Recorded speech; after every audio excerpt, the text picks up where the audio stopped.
I'm going to start with you. What do you remember most about the day LeBron said he was going back to Cleveland?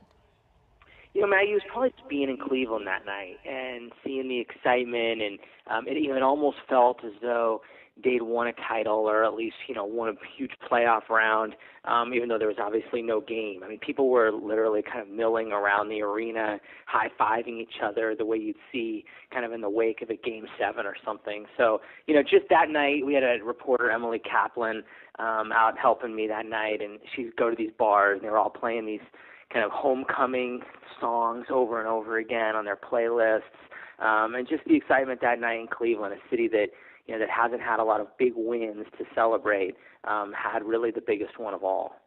Ben, I'll ask you, how did LeBron James change the narrative of his career by going back to Cleveland? Well, he certainly did as much as he could to undo some of the damage that happened with the decision in 2010. I mean, clearly, the scene that Lee is describing, and also the scene in Las Vegas where a number of Cavaliers fans had actually traveled to get a first look at Andrew Wiggins, and they're in the gym at Summer League, excited to see what could be the future, 3, 4, 5 years down the road.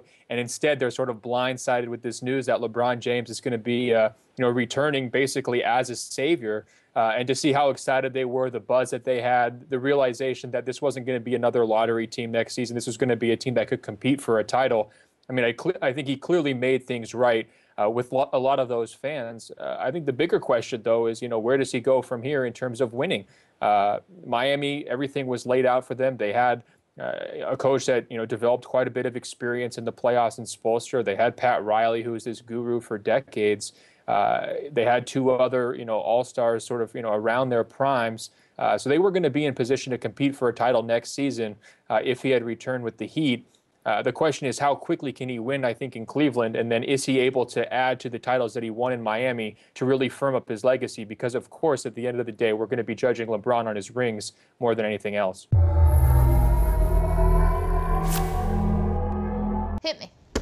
Hey there, SI fans. I hope you enjoyed this clip from our daily live show, SI Now. You can find a link to the complete episode in the description box below. And while you're there, make sure you subscribe to Sports Illustrated's YouTube channel. Remember, you can watch SI Now Monday through Friday live at 1 p.m. Eastern Time, only on SI.com. All right, go along. You ready?